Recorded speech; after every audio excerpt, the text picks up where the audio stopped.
200 Pilipinong idinideport buwan-buwan galing Sabah at ilang pang probinsya sa Malaysia. Pasalubong nila sa pagbabalik bayan ang kabiguan.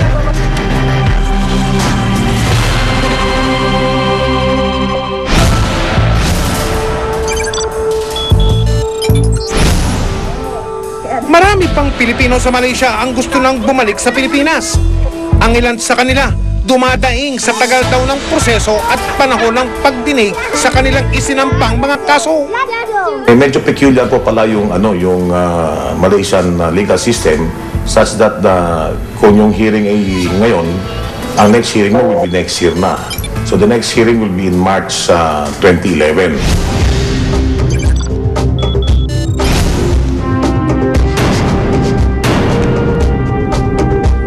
Papunta tayo siguro dito sa isang bagong area na binuksan. Saan marami yung trabaho na galing sa MC. Ang ilan namang nabiktimang Pilipino na tumakas mula sa kanilang amo, pinili na lang magtrabaho sa lugar na ito. Sa malawak na taniman ng saging dito, tinitiis ng 200 Pilipinong manggagawa ang init ng araw para kumita. Nilibang na lang sa trabaho yung kakamis. Kahit paano, nakakaraos naman.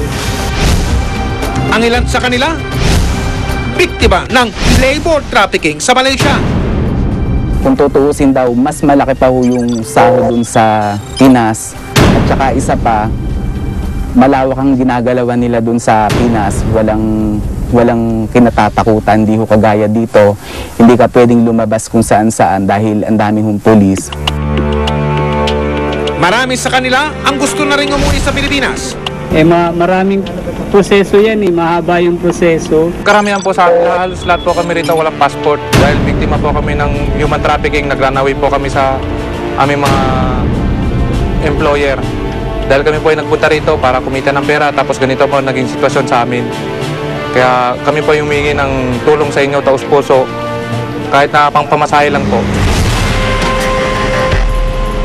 Sa taunang budget ng Department of Foreign Affairs o DFA, may nakalaang mahigit 5 bilyong piso para sa tulong sa mga migranteng nangangailangan nito. Pero sa buong mundo, hindi lang sa bansang Malaysia, marami pa rin ang humihingi ng saklolo. Magkano po ang pondo ng DFA para lalo-lalo na doon sa mga Pilipino na biktima ng illegal recruitment? Kasama dito sila, Mike, yung OOS, Assistant to Nationals, kasama na yan. Last year, Mike, yung binigay ng Kongreso sa atin, dito is 150 million yung Assistance to Nationals Fund. Pero ngayon, Mike, ni-reduce yan, naging 82 million na lang. Sa Embahada ng Pilipinas sa Malaysia, naghihintay ring makauwi ang mga lalaking biktima ng pananamantala. At dahil walang budget para sa shelter nila, ang bahaging ito ng embahada ang kanila raw tinutulugan. Natutulog kami sa sahig lang. Sobrang daming lamok, sobrang lamig, sobrang hirap lalo na po pag umuulan. Bumabaha yung sahig. I think there was already a recommendation to that effect coming from our ambassador to Manila. We appreciate it very much. Kung talagang halimbawa magkaroon tayo ng ganyang temporary safe house para sa kanila. Ipinaabot namin ang kanilang kalagayan sa mga kinaukulan. Kalakip ng kanilang iha, ang hiling namin na sila ay kagad sanang matulungan. Sa susunod na taon, babawasan na mahigit 42% ang budget ng Department of Foreign Affairs o DFA. Last year din, ang binigay ng Kongreso sa amin sa Legal Assistance Fund is 50 million. Ngayon, maging 28 million na lang. Ano ang magiging epekto nito sa serbisyong binibigay nyo doon sa mga OFW na nangangailangan ng tulong ninyo? Paano na sila ngayon?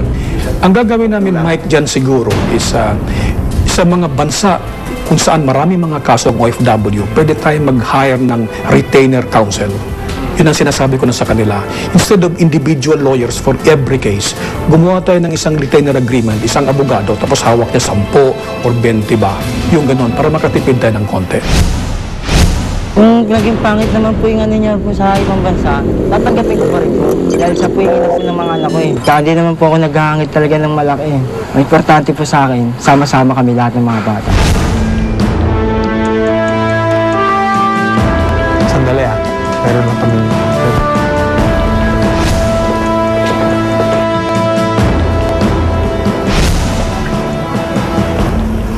Sige, lumapit na kayo, Macy.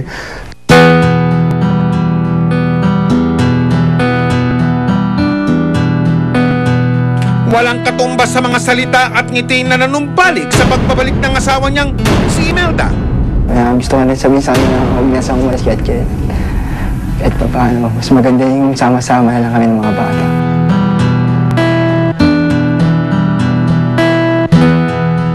At sa muli nilang pagkikita, wala nang hahadlang sa pangarap na muli nilang sisimulan na magkasama.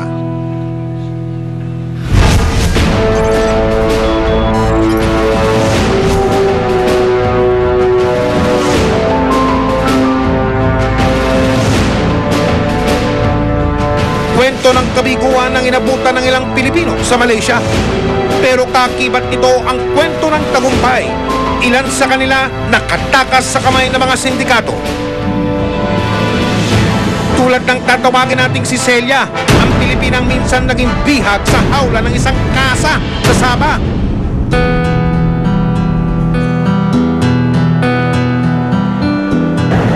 Ako'y masaya dahil ako narito na muli sa Pilipinas sa Excellent.